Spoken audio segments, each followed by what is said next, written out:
Welcome to the Rendezvous Show with Cris and Alysia. It's no secret terrestrial radio is dying. The consolidation of radio by Clear Channel and others has destroyed a once thriving industry, and while at the same time, online listening has exploded. Take advantage of this new technology, but still benefit from regular terrestrial radio. Search for internet or podcast radio shows that might be interested in your music. Send them your MP3. Make the information about you and your band interesting and easy to access. Follow up your submission with an email, Facebook message, and/or a phone call. Although it's rapidly becoming a dinosaur, you can still benefit from airplay on terrestrial radio. Look for big stations that offer indie or unsigned artist radio airplay and send them your material. It's key not to forget about college radio stations. It's your best chance of getting your music playing. Send copies of your material to all local college radio stations within 100 miles of your fan base. And as always, make sure you follow up. If you know your material is going to be played online or terrestrial radio, make sure you promote it. Tell your fan base to post it everywhere, and I mean everywhere. Facebook, MySpace, Twitter, even the bathroom wall. Encourage them to listen and to contact the radio station to interact with the host. If the radio stations get interactions, it's almost guaranteed you'll see additional exposure and airplay. This has been a Rendezvous Show Indie Tip. Don't forget to visit our Facebook page at The Rendezvous Show with Cris and Alysia for updates of our upcoming shows. Hello, this is Solomon. You are listening to my new song called Say Yes. I hope you enjoy it. Feel trapped inside a broken mirror. Is it me or is it cold in here? When you say yes, you'll be alright. You said to me the other day, you felt your life slipping away. When you say yes, you'll be alright. I'm here for you. Your family loves you too. You're never to our side. Keep your head high. You'll be alright. Live your life accordingly and see the good through your tragedy. When you say yes, you'll be alright. If ever you feel on your own, I will always be here by my phone. When you say yes, you'll be alright. I'm here for you. Your family loves you too. You will never to a side. Keep your head high. You'll be alright. And once you try, I know you'll make it. Life's a chance and you should take it. If you believe, you can achieve anything. If you believe, you can achieve anything. Anything. Toss and turn, can't sleep at night. Trusting dark will turn to light. When you say yes, you'll be alright.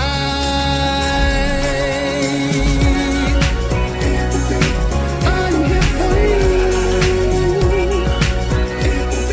Your family loves you too. You're a mother to a son. Keep your head high. You'll be alright. I'm here for you. Your family loves you too. A mother to a son. Keep your head high. You'll be alright.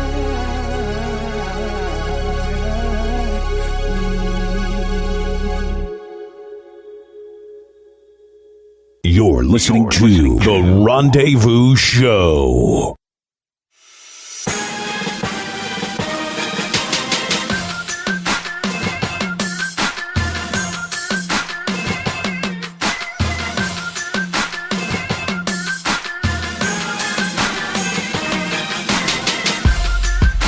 All right, welcome back to TRS 24/7. We have a very, very special show today, Alysia.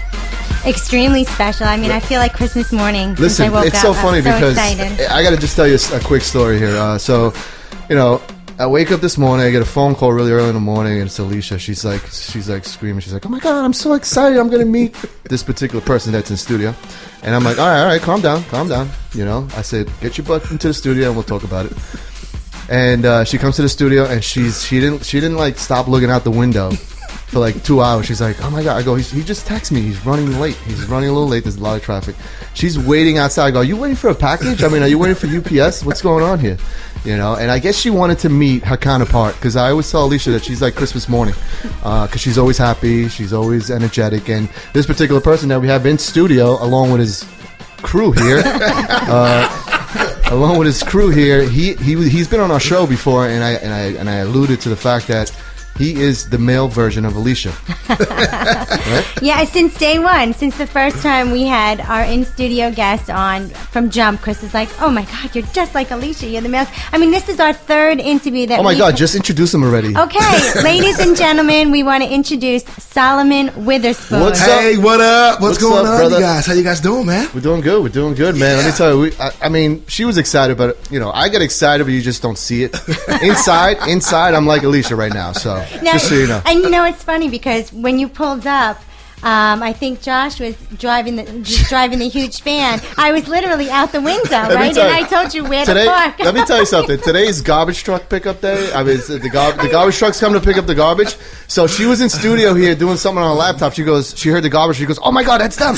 That's them." She goes running out there, and I'm like, "Alysia, that's the garbage truck." I can tell from here that's the garbage truck. And then special pickup came to pick something. I go, "Oh, I hear a van again," and I ran to the window. And then the third time, I heard a bigger car, and there I was. I was literally, "They're here." I was looking out the window. Anyway, Alysia, enough of your issues there. But, you got it. Listen, brother. Listen, I want to thank you for taking this trip. I know you're doing a tour now all over the U.S. here, and we're so honored to have you in studio. And that is the truth, man. That is the honest truth, that we feel so honored that you actually came in studio. Oh man, I feel humbled just to be here. You know what I mean? Yeah. Alysia, you guys, I couldn't wait just to meet you guys. You know what I mean? First time we actually went on air, I'm like, I can't wait to connect with my people. I just felt that connection with all of us. So thanks for having me, guys. That really means a lot to me. A lot. Hey, no problem, man. Yeah. Yeah. And you were actually, like you said, you're doing your tour. You were on the Craig Carlucci show last night, which was hilarious. I mean, I can't top that. I mean, that guy's amazing. He's I'm telling you, he should be on FM. Yeah, he's a character. Yeah, he's a wonderful guy. So in case our listeners are listening in for the first time, tell us, who is Solomon? Well, Solomon's an artist from Minnesota, and funk, pop, R&B, rock with a little garage feel to it. You know what I mean? We're just like some hometown boys, and we just want to go out, travel, spread the love, and just pierce the hearts of people that need to be pierced musically. So yeah, speaking of piercing the heart, Alysia. Yeah, you've pierced mine with your music, and stuff. But there's 8 people in the studio right now. Yes. How do you know all 8 of these wonderful, beautifully talented men? Yeah. Steve's my boss. He owns USI Records, Ultimate Songs Records, and I'm his artist. He came to a show a couple years ago. He's actually in the Hall of Fame in Minnesota and Iowa. He's in a rock band called the Judd Group. Wow. Judd Brothers, yeah. And he came to a show, and he just was like, "You're my dude. Let's sit down and talk." So he said, "Let's have a meeting." He came with a 15-page dissertation and told me everything he'd do for me. He said, "Unlike any other, label, right, you can make the last call." You know what I mean? I want you to write the songs. I want to be involved, and he's been there every step of the way. Older brother Stefan here. Before we go, you guys are brothers? Yes. I'm sorry. Before we go to Stefan, I just want to say, when I first saw this gentleman here, I thought he was part of Air Supply. I mean, he looks like he belongs on Air Supply, and he does. We recently saw Air Supply live because we had him on our show as well. We had Graham Russell, and he just gave me that Air Supply feel, Yeah, Steve has spent time in Australia also, so that could be it. Yeah. So this gentleman is your brother? That's your blood brother. My brother. Really? Yep. Get out of here. So he's one of my musical mentors too. When I was a kid growing up, actually, the reason I don't know a lot of cover songs growing up He's like, no cover songs. Let's write our own music. Oh, we that's can't awesome, make no man. money from singing somebody else's music. So now we go to some venues. Do you want to come sing this song? Do you know this song? I'm like, no. They're like, why don't you know any cover songs? I'm like, we've never rehearsed them, never practiced them. So growing up, he's my favorite songwriter too, best songwriter ever. He's also a singer, and he had a group called Dr. Spoon and the Rhythm Union. I used to go to the shows all the time, and then he started a group called the Soul Prophets and brought me in the group. So we just started writing original music from day one. So that's my man right there. It's awesome. Nice to meet Thank you. Thank you. Oh, who else do we got here? This is my drummer right here, Sean Smitty Smith. How you doing? Good. Let me just say that usually drummers they don't like to talk, and he actually, we only have 4 mics in the studio, and he actually wanted to be on the air. So I never heard that before. Drummers don't like to talk? they're basically in the background drumming away. As long as you can hear us, then that's all we care about. Yeah.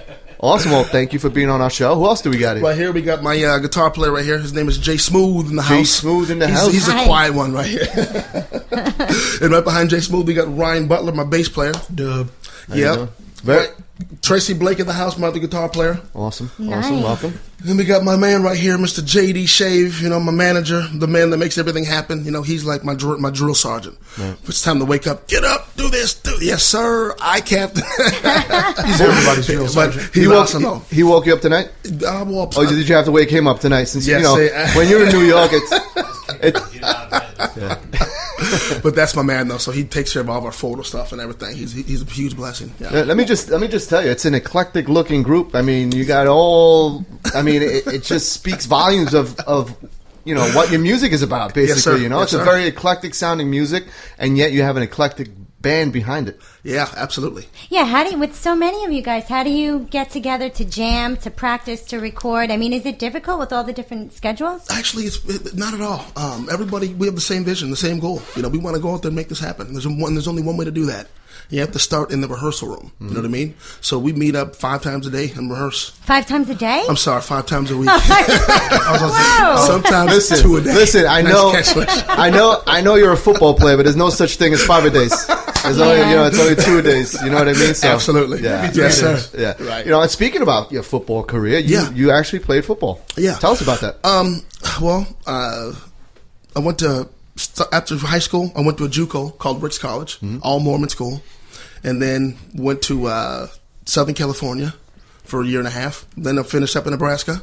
Then I played 4 years of indoor football, National Indoor Football League.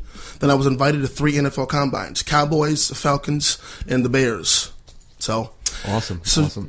never made the team, but I was an NFL free agent for 3 years, but I got invited, and the combines were phenomenal. That's so, I huge. can imagine. I mean, Yeah. the talent that that goes through that. experience, man, and just looking at all these giants out there like, dude. That's hard. That's hardcore. Now you played in college, right? Yep, like I you did. said. And Absolutely. and what position do you play? I was a running back in special teams, safety. I was pretty much like, like everything on the defense. Yeah. From the outside speed, defensive rush into middle linebacker, safety, corner, depending on who we were playing. So What did being a football player teach you in regards to life in general and music? I mean, did you take some of the things you learned from football and incorporate it to your music career? Oh man, you know what it is, man. It's what it taught me discipline, and it taught me that in order to succeed, you have to be coachable for one, right. and everything.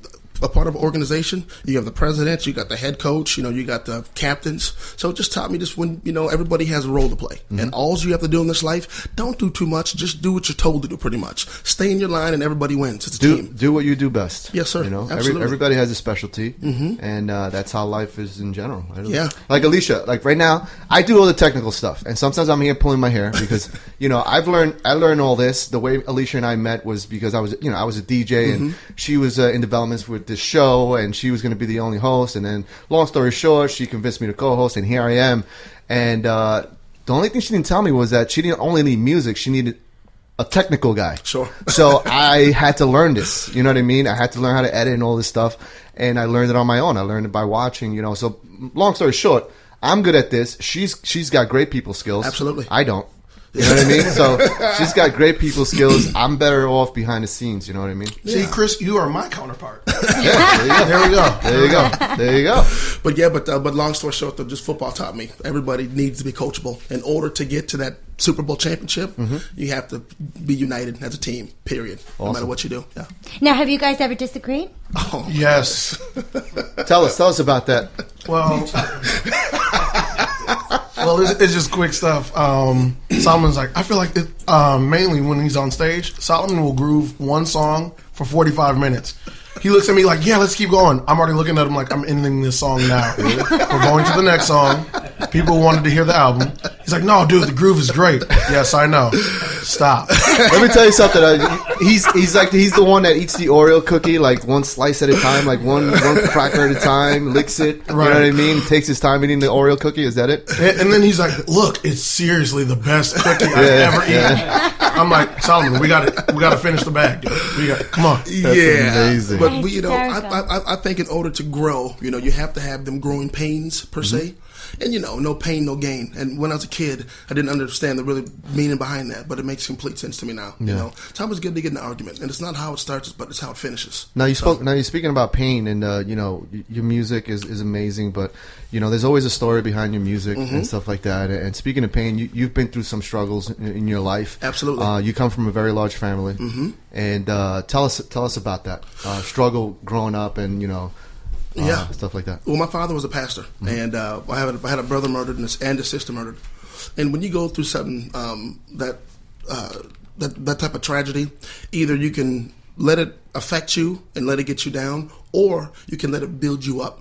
And just my faith has carried me through. So everything I've been through, it's just been a building block. So no matter what I go through, like I said, it's not how you start, it's how you finish. So, and that taught me a lot about life, that no matter when you're at your lowest point, you can always look up and you can always move on. As long as you have that dedication and that determination and that will inside of your heart, which I'm going to have forever. So. Yeah. Awesome. And you know who has it also for you, which is so beautiful? I hope I don't cry when I say this. Your wife, your beautiful wife. Yes. I mean, in my heart, you don't marry somebody that you can see yourself with. You marry somebody that you can't be without. Absolutely. You know, and Absolutely. I see that with you and Kara, and I saw she wrote on your Facebook when you were writing that you were coming to New York. Now, meanwhile, you just had a baby, and she said, go follow your dreams. Yes. You know, how beautiful. Yeah. Alicia's a Hallmark writer. Yeah. That's right. Yes. I mean, that is beautiful. So not only are you filled with faith, your wife has that faith for you. Absolutely. She believes in you. And how important is that? Well, it's everything. You know, it's always important just to make sure that the people behind you, in front of you, and your side have your same vision, your same goal. Exactly. Yes, ma'am. Exactly. So we want to give a big shout out to Kara What's up, Witherspoon. baby? You know what I'm saying? Shout out, blessings and love. You know what I'm saying? Tell my little baby girl Santa what up, and Solomon and Slar. Okay, Let me tell you, you showed me, you know, Solomon showed me pictures of the baby. She's beautiful. Thanks, man. Yeah, you're blessed. So healthy looking. I mean, she looks vibrant in the picture. Oh man, she's so vibrant, man. You know, it's kind of crazy just to think. You know, we're in the hospital 6 hours after the C-section. My wife's sitting there with the baby on her chest, and she's like, "I can't believe this came out of me." And just to think about a miracle, and for people that think that miracles don't happen, you know, I got about 45 pictures right now to show you that miracles happen all the time. Awesome. And she's up all night long like her daddy, pretty much. Kind of sleeps throughout the day. You know, I got that crazy insomniac type of sleeping habit, but it's love. It's love. It's love. Yeah. So. You know, we're speaking. We have in studio all the way from Minnesota. Minnesota. It's Solomon Witherspoon. He's a great artist, and you know, I want you to sing something for us. Is that possible? Yeah, I can give you guys a little something, a little something off the Starlight album, like a little chorus of Starlight. Yeah, give us a little something so people know who you are. Hold on a second. Let me just lower this for a second. Your love and your voice. All the memories, oh yeah, and your touch is all I'll ever need. You know that you make my world so right. And I get so excited when you're by my side. Come on, with you can't go wrong. I sang you this song. Let's dance the night, glance the night away. Yeah. Wow. Woo, that was awesome. Awesome, bro. Awesome. Let me tell you. Tell us about your recent album that you put out. Well, that course actually was a course from a song off the album called Starlight. And we're partners with the Starlight Foundation. We put our original thought with my record label. We were going to go to LA and put on this huge red carpet show. Somehow we got a hold of the Starlight Foundation. And long story short, we put an amazing holiday party on for like 120 families at the brand new Shore Hotel. And from that moment, I mean, it was so life-touching. We were playing with kids in wheelchairs and all these kids, that were ill. And at the end of the night, we were all just crying like babies. And it was... That's got to be tough. But from that moment on, it was like, Solomon, you know what? This is part of your new vision. Mm-hmm. Go and put a smile on the hearts of these little children's faces. We heard stories like these girls were in their rooms for 7 months, didn't talk to their parents. And then when I got done performing, I gave this little girl a hug in a wheelchair named Abigail.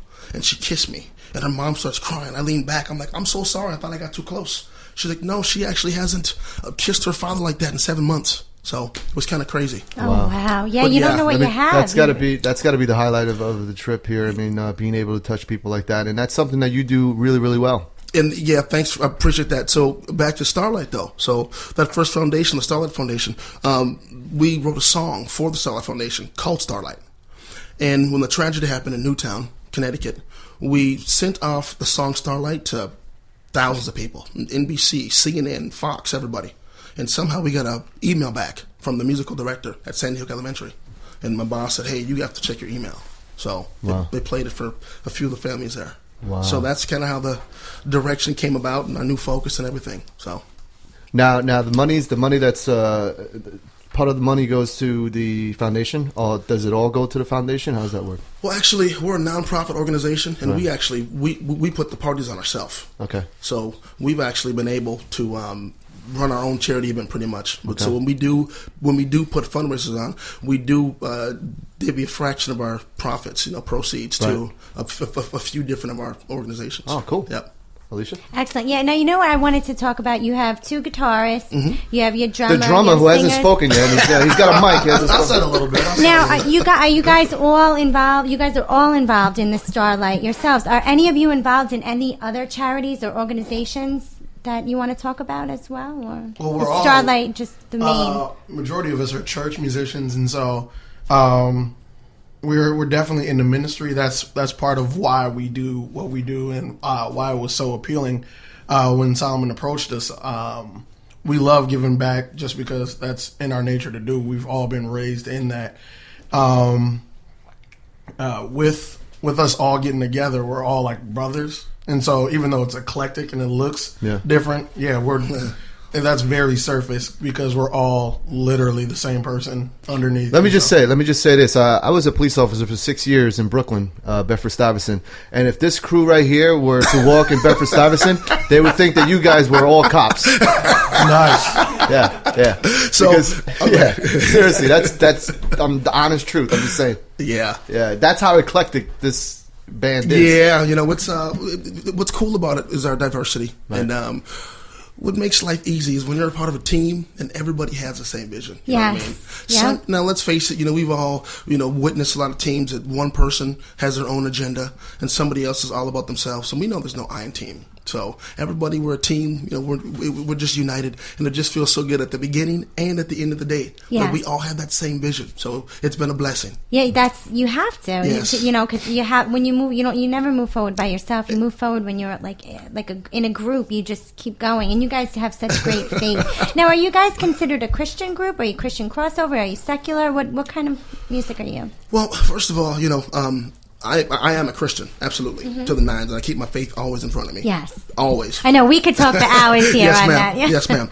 But as far as the music, though, it's just well diverse. We're not categorized as a, Christian, but definitely through the music, I do minister to people on a consistent basis. Yes, which is important. Yes, I utilize my Facebook, too. I know you've seen that. I always talk about faith and love and God and miracles because I just love the Lord. So I'm a Christian myself. I love God so much. So I utilize my Facebook wall. And the funny thing is, every time I do post, I'll always get like a private message from somebody like, what did you mean? What do you mean when you talk about faith? What does that Yeah. mean? What do you mean about miracles? What do you mean about never giving up and stuff? Just like you do with your music, ma'am. you must touch people left and right. Absolutely. And that's you know, and a lot of the times too, after we just kind of sit back and listen to a song or something like that, people say, Solomon, you know what? That song really touched me today. I was just driving to work and I just needed a little uplifting. I just put this song on and I found myself just singing along to a couple of your words. So sometimes we don't intentionally, you know, try to write music that makes people feel good. It just comes from that special place in your heart. Right. Kind of like, oh, where'd that come from? After the fact. Right. I get that from your song "Say Yes." Oh, yeah. Oh, "Say Yes"! I can blast that in my car. I'm like, I love this song. I got to say that's one of my favorite too. And the video, kicks the- tush. thank you. Love that song. Yeah, the video is Love it. amazing. The song is amazing. And speaking of an amazing song, I mean, you did sing a chorus of it. It's entitled Starlight. We're going to play that now, and we'll be right back right after this. We're here in studio with Solomon Witherspoon, all the way from Minnesota. And we'll be right back right after this. One of his tracks is entitled Starlight. You're listening to The Rendezvous Show. Hello, this is Solomon. Please stay in touch with me. You can reach me anytime online and stay involved with what we're doing at www.solomonwitherspoon.com.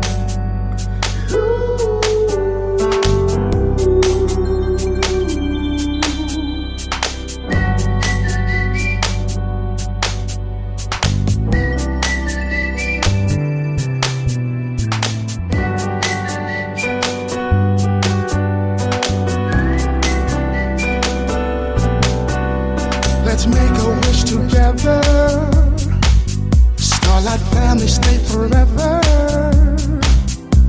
I love it when you smile. You light up my life. You're my dream come true. You're my everything. You're my everything. Because of you, I'm happy. I don't know. You know that you make my world so right. I get so excited when you're by my side. Come on. With you can go wrong. I sing through the song. Let's dance tonight, glance tonight away.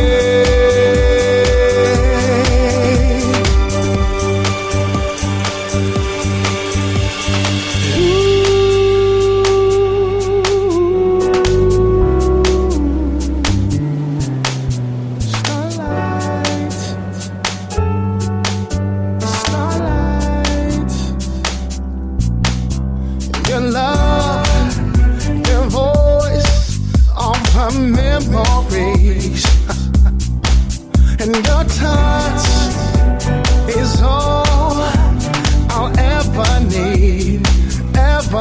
You know that you make my world so right. I get so excited when you're by my side. Come on. With you can go wrong. Sing your song. We'll dance tonight. Glance tonight away.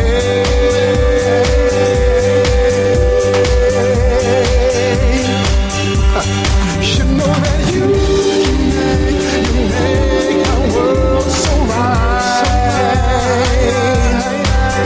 I get so excited when you're by my side. Come on. You can go wrong. Dance tonight away.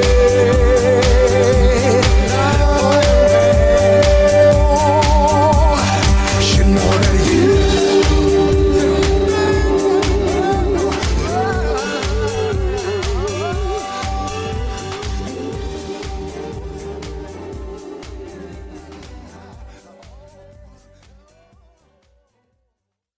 You're listening to The Rendezvous Show.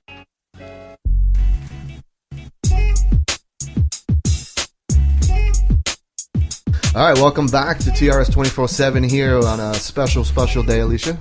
I know I've been waiting a really long time for this day, Cris. It's finally here, and Yeah, I still feel like Christmas morning. Yeah, it was a good first half here. We actually just played Starlight, which is one of the songs that we spoke about earlier, right? Yes, Solomon? sir, absolutely. We're here with Solomon Witherspoon. I'm sorry. Hey, how you guys doing? What's up? Hoo-wee! All right, so basically, we did speak about that song. How it was.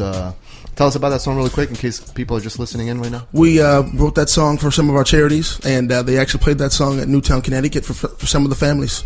Awesome. And we found out through email that it was played, and we were just ever so humbled. Yeah, the song is amazing. The video is quite amazing as well. I mean, if you guys want to catch it, where can they go watch the video? www.solomonwitherspoon.com. Awesome. Check it out, please. Awesome. So, Alysia? Yeah, you know what I wanted to say? Now, you guys have been performing in front of all different audiences all over the country and stuff, but you've shared the stage with Larry Graham and Prince. Absolutely. Let's talk about that, because I mean, when I was younger, I used to love Prince, and he used to be so big to me. But as I hit 5 feet tall, I'm like, I think I'm the same height as him. But we always wear those big shoes. But tell us about performing on stage with Larry Graham and with Prince. So here's what I was the lead backup singer for Kip Blackshire. Kip Blackshire just got off tour with Prince, and he started his own band. So we were at Paisley Park, and all of a sudden we're playing in front of 2,000 people. I see everybody look to the right of the stage, and there Prince is right there playing the synth keyboard. And then Larry Graham jumped up on stage with us and kind of, broke it down with us on the bass. So now I've met Prince only a couple of times. So if he's seen me, it wouldn't be like, "Hey, Solomon, how you doing?" Nothing like that. You mean he didn't ask you to play basketball with him? I never got that invitation. I did hear about them stories, though. Those Dave Chappelle stories are amazing. It's pretty sick, man. But it was, it was definitely an honor just to be on the same stage as him. You know what I mean? Yeah. So like we said earlier, we have a huge crew here. I mean, you're walking with quite an entourage of people here. You're about 8 guys here, and you guys traveled all the way in a van, correct? Yes. Except one guy who cheated. He took the plane. Yeah, that's my man. My bass player, Mr. Ryan Butler. Yeah. So tell us, how is that traveling around in a van? I mean, all you guys with your equipment and stuff like that. You know what? It's actually humbling because you can only sit in one spot, and I was grateful just to be in a van to be able to come to New York. There's not a lot of people that I can actually say, we're on our way to go to New York to get in some radio and play some gigs. So it was awesome. That is great. Now, also sharing the mic, we switched a couple people around. We have the record label, Steve McClune, who's going to talk a little bit about the record label, his experience with you, and the charity that you guys have together. He's the one that's in the Hall of Fame. That's right. And we have Josh, your manager, that we're going to introduce a little. But I want to open up with Steve. Let's talk about you owning a record label, and then I want you to delve into this charity. I mean, we just had an incredible conversation during the commercial. Tell us about the charity and what you do. Well, it started the record label, USR Records, back in the late 80s to protect my own music and publishing and all. And a friend had asked me to come and see Solomon sing. So once I saw that was it. Game over. My style, the whole deal. And then we worked out a deal when he released the Kingdom record, and then we reissued it in new packaging. And so for the last 18 months, we've 2 records, like 9 videos, working with a number of charities, but 5 specific. And then we just decided let's build a charity. And in 1 month, we got certification for 501c3, and it's called Ultima Mission. So basically, the label, Solomon as an artist, myself as an artist, and other people, we sponsor and support Ultima Mission. But Ultima Mission has really become our main deal. Right. So, and what was it about Solomon that wanted you to work with him? Well, I'm a lead singer, and the whole thing is you can pull off the vocal, the dance, the moves, the whole deal. Plus, write, and his recording skills are unbelievable. So it took about one song. It's like, that's my guy. That's my guy. Yeah. Now, earlier in the interview, we spoke about you actually, but you weren't mic'd up. Tell us about your music career and being in the Hall of Fame. I started when I was 11, and I've really been lucky to play with some of the greatest musicians in the Midwest, and then toured and got to play with open for Skinner and Cheap Trick and all those guys right when they were popping. REO Speedwagon, Average White Band, Nugent. So we just had a great experience. Got recorded at Electric Lady, Hendrix's Manhattan studio. So we had just a wonderful career, and then commercials, network commercials, and then records.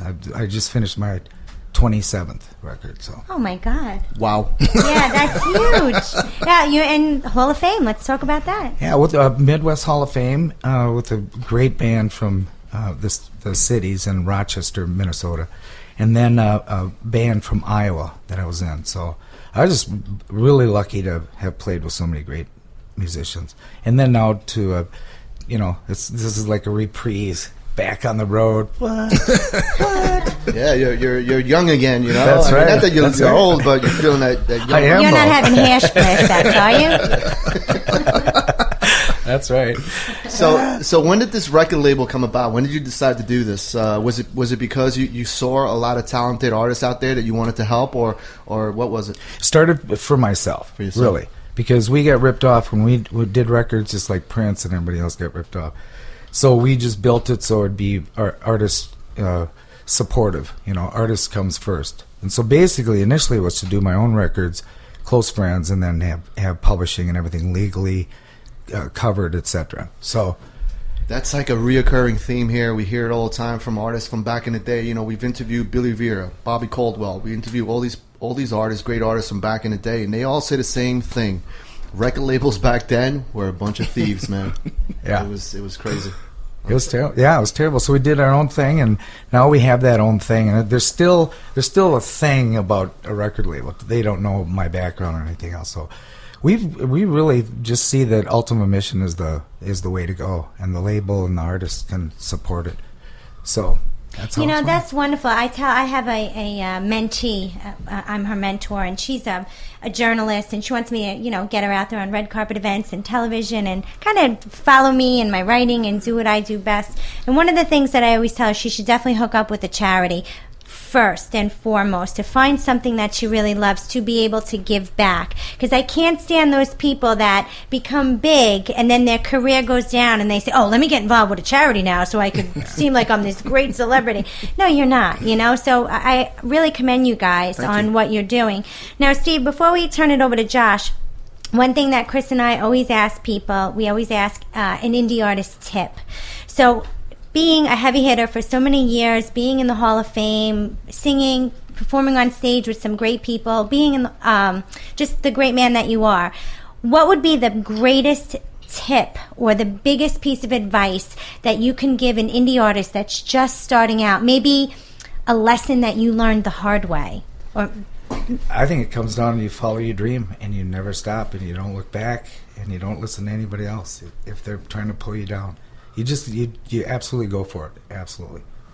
All right, great. Thank you. Thanks. Now I want to swing it over to Josh. You are the management for this whole awesome Solomon band. Witherspoon. And Solomon Witherspoon. Hey. I like to call it babysitting, actually. You're babysitting 7 men, huh? Yeah. Now, how did you get involved with Solomon and these talented men? I've known Solomon since, probably 2008, I think. I was managing a band out of the Twin Cities, and he happened to just kind of be friends with everybody, and we just kind of linked up that way. And I've done stuff with other labels and stuff through the Twin Cities, and I just called Solomon out of the blue. I guess it was the end of September. I had just gotten out of basic training for the Army, and I said, "Yo, let's do a photo shoot," because that's kind of what my background is. What, photography? Yeah. Okay. And he said, "Yeah, let's do something." And then I saw the opportunity to gap fill, I guess is what you would call it. Some holes that were needing to be filled in the label. Did you make him drop and give you 20 while you were filling the gap? No, he's a little bit bigger than I am, so well, that's later. So I offered up kind of my my history and my contacts and my ability to help on the business side, and so far it's worked for everybody. Absolutely. Graphic designer, unbelievable. Yeah, we have a lot of fun. Yeah, we're looking for a graphic designer here. So let's work. Let's do it. It'll cost you. I'm his agent. Hey, you know what? I always tell Alysia, if you want something done right, you have to pay for it. Yeah. Nothing in life is for free. Alysia always says it. What does your daughter say? The only thing in life that's free is farts and dreams. Hey, sometimes farts cost money. Otherwise, you have to pay. You have to invest in yourself. Yeah. That's another reoccurring theme here. We always tell artists, sometimes you want to go the cheap route and you put out an album out there that your friend mastered for you and it doesn't sound right. Yeah. And it's very important to, like, if you're going to make a splash, that you make it right. Yeah. You wait that extra month or two. You wait till you have the extra funds to do it correctly. It's all about timing in this business. I'm not a musician, but from hearing stories this past year, we celebrated. We're going to celebrate a year in January of this radio station here, and I've learned a lot. In that little time frame, I've learned a lot, and it's always a reoccurring theme where artists say, I put out, my friend mastered this song for me, and it sounded terrible, and it's about timing. Absolutely, it's like why do you think these people, they put out a single first, then they put out another song, then another song, and then the album comes out 3 months later, and this guy owes me a chair. I just broke my chair. It was already broken. Tracy Blake in the house breaking chairs. It wasn't broken. It was loose. It was loose. Don't sue me, please. Don't sue me. Guitar, play it down, Chris. Clean up an aisle floor. So, Solomon, tell us something. Tell us a secret that nobody knows about you. A secret that nobody knows about Solomon. You have a tattoo on your arm? I got. They know about my tattoo. Actually, I've always actually, as a kid, I've been one of them kind of people that everything that I had inside that needed to come out, it always came out. So I necessarily don't have any secrets. No big skeletons, nothing like that, But so you can run for president. I know. I actually know one that we could say right here. This watch is really nice, but it doesn't work. It just looks good. No, that's the secret. Hey, I do the same thing. I had a watch that was awesome. I mean, it just didn't work. I just kept wearing it. Okay, it's just jewelry. Who really uses their wrist to tell time? It's on their phone all the time. You know what I mean? That's just for show. Show. It does work. actually. I got to get the second hand fixed on it. Yeah, so now he's making up excuses. It does work. But check it out, though. I love this. Go ahead. Again, what's that? Anyway, this guy's crazy. I always like to. This is the guy that broke my chair. I always like to repeat my father's saying, which is, it just goes back to kind of like you were just talking about, just to revisit something. Just everything is timing and placement and everything else. But my father told us, once a task has once begun, never leave it until it's done. Be it labor, great or small, do it well or not at all. So it's always just important to always execute the basics, because once you execute the basics, success and everything else follows. And Chris, like you said earlier, what you do for a living, you said you do it for free. You know what I mean? Yeah. And I feel the exact same way. That's called executing the basics and understanding once your job is done. Mm-hmm. It's so self-gratifying that success does nothing else but like almost, it's a magnet. It just jumps on top of your back like, whoa, where'd that come from? Right. You know what I mean, though? So absolutely, man. And you actually have that saying tattooed to your arm there. I do. Guys are wrestling. Guys are wrestling with my stool over there. Don't worry about it. It was broken anyway. Yeah. I just don't want you to get hurt because I don't want to get sued. I don't have homeowners insurance. I'd like to ask Josh, an indie artist tip, management. Give an indie artist a tip. Why is it important to have management? Well, the music industry is always changing with new technology. Online presence is extremely important now these days. A lot of people still invest a lot of money and time into making an album, which is great, but they don't sell like they used to sell. Everything's online. So for me, I've always thought that it's important to just keep an audience constantly wanting more from you. So like our next move is to, maybe release a song and a video once every, couple weeks. And instead of releasing like a full-length album, that way, you're constantly keeping people entertained and you're constantly keeping them wanting more instead of dropping an album and you don't hear from someone from 9 months or something like that. It's the trickle-down effect, and that's basically what because a lot of our clients that sign with us and basically they sign 3-month packages for that same reason, because they want to. We have a game plan where we don't because if you sign for 1 month with us, we have very inexpensive packages, and if you sign for 1 month with us and we put all your stuff on in 1 month and then nobody hears you the second and third month, they're gonna be like, what happened to this guy? He just fell off the face of the earth. Mm-hmm. But although that doesn't really happen with us, because as Solomon will tell you, we continue to promote you even though you're not, Right. under contract with us any longer, because we just find it that if your music's that good, we want it on our station, and we will promote it to no end. So and another thing too is like, Thank you. by doing it like the way that we're talking about doing it too, or how I would suggest doing it, is that someone might not like that particular song or that video, but that doesn't mean they're going to write you off as an artist, because you might have something new in 2-3 weeks that they do like. So that it's just a good way to keep people interested by always doing something. Online presence is the biggest. Omnipresence. I always use that word, omnipresence. Yeah. It's actually a cop term that I learned from being a cop, and it's basically you provide an omnipresence by just patrolling around in your car. Yeah. So that's exactly what you want to do on the internet. If someone sees you on my station and then they see you on another station, they see, who is this guy? You know what I mean? Moves, yeah. He's making moves. This guy knows people. Who is he? And it's all about perception. Yep. Yeah, If people perceive you to be everywhere, you're a star. You're gonna have tons of followers. Live performance is just as big now too. Because people not buying albums, they're constantly needing to do the live show. That's where the artists are making the money. That's where they're making the noises. Is the live show. I mean, Miley Cyrus is she's an example of that. She's selling records. Don't get me wrong, but she's selling a live show is what she's doing at this point.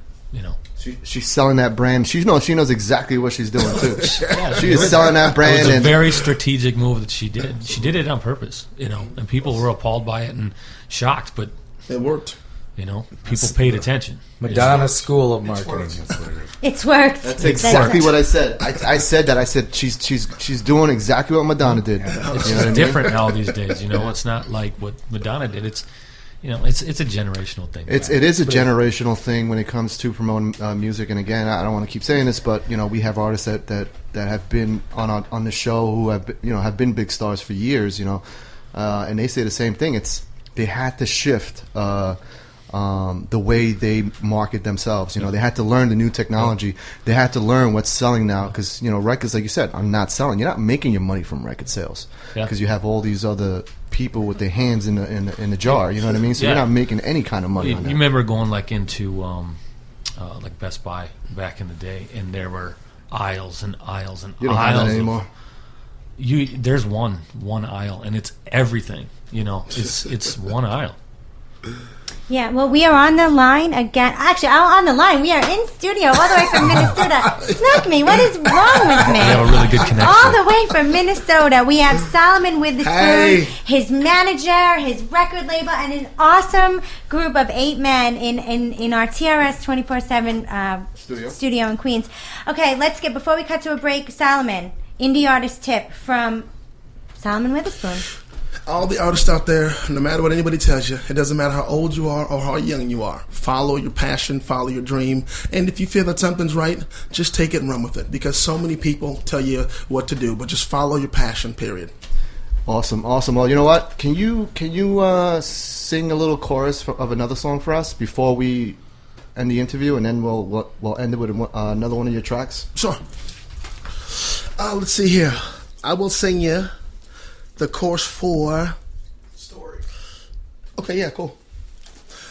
On the new album Starlight, I'm going to sing you a part of the song called Story.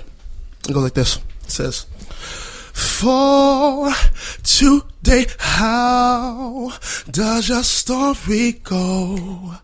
Hey, and tomorrow, how will your chapter close? So will it be continued happily after, baby? Oh, I just turned my record button on. Sing one more. I wanted to get some on my phone. Okay.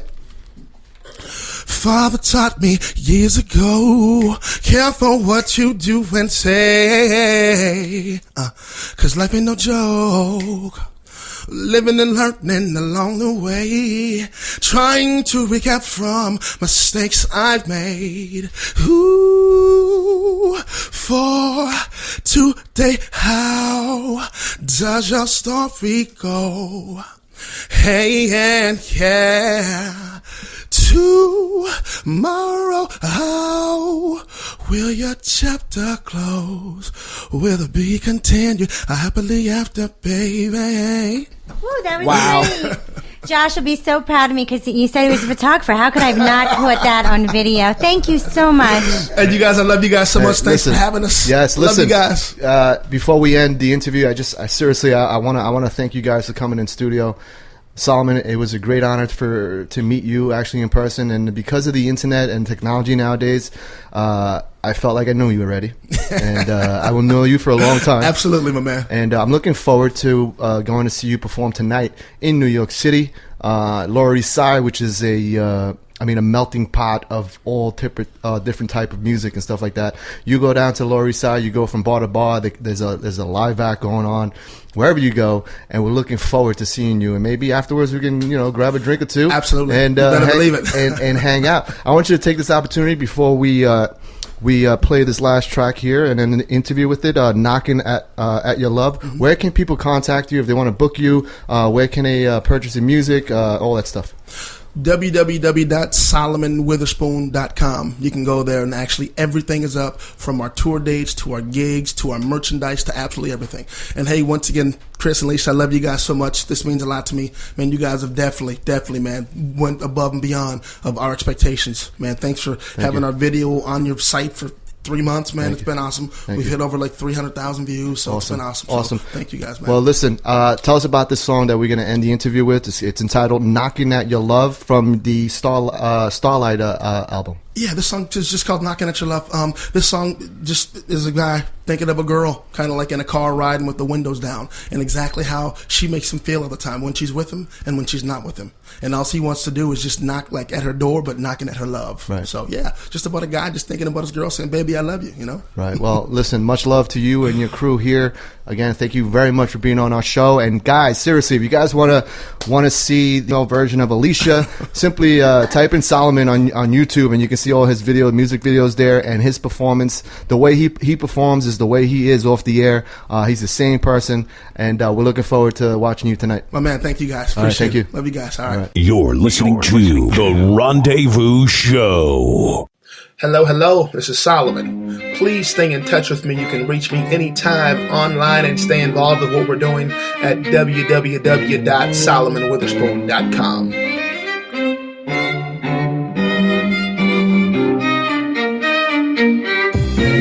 No coincidence, a premonition. I felt it to my core, trapped in my mind's corridor. I heard you call my name, I didn't know what for.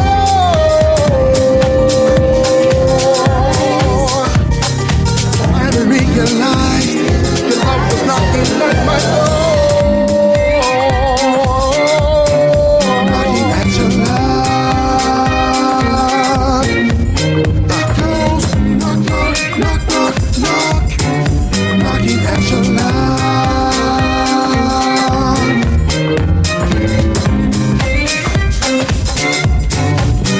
At your love,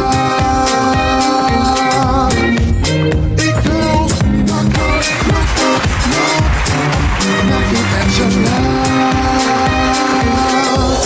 60 miles an hour, we cruise. Windows down, with you I can't lose. It's the things you say when I'm down. Your love's my perfect sound. It's like la la la la la la la la la la la la.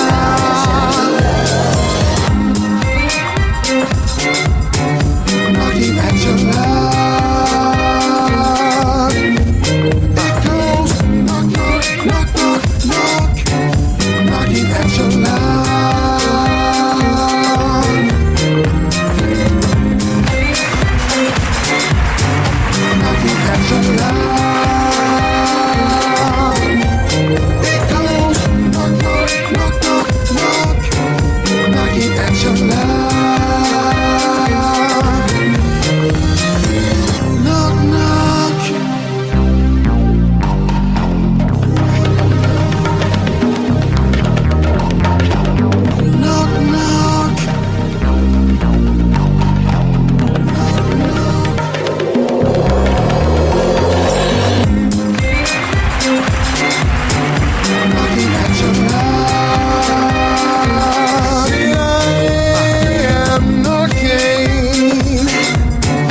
Welcome to the Rendezvous Show with Cris and Alysia. It's no secret terrestrial radio is dying. The consolidation of radio by Clear Channel and others has destroyed a once thriving industry, and while at the same time, online listening has exploded. Take advantage of this new technology, but still benefit from regular terrestrial radio. Search for internet or podcast radio shows that might be interested in your music. Send them your MP3. Make the information about you and your band interesting and easy to access. Follow up your submission with an email, Facebook message, and/or a phone call. Although it's rapidly becoming a dinosaur, you can still benefit from airplay on terrestrial radio. Look for big stations that offer indie or unsigned artist radio airplay and send them your material. It's key not to forget about college radio stations. It's your best chance of getting your music playing. Send copies of your material to all local college radio stations within 100 miles of your fan base. And as always, make sure you follow up. If you know your material is going to be played online or terrestrial radio, make sure you promote it. Tell your fan base to post it everywhere, and I mean everywhere. Facebook, MySpace, Twitter, even the bathroom wall. Encourage them to listen and to contact the radio station to interact with the hosts. If the radio stations get interactions, it's almost guaranteed you'll see additional exposure and airplay. This has been a Rendezvous Show Indie Tip. Don't forget to visit our Facebook page at The Rendezvous Show with Cris and Alysia for updates of our upcoming shows.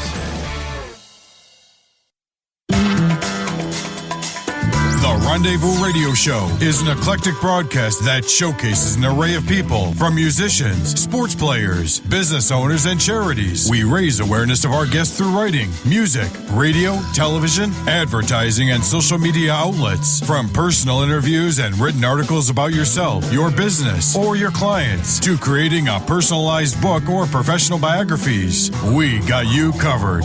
Have an upcoming event? Need to be promoted? Be a part of the Rendezvous Radio Show with Cris and Alysia, or come to Madhouse TV Studios and get seen. Don't you deserve it? Our goal is to be the pinnacle of all radio broadcasts. As we continue to grow, our primary focus is on our clients, our endorsers, our listeners, and our guests. Without all of this working together, we wouldn't be where we are today. Together, we wouldn't be where we are today.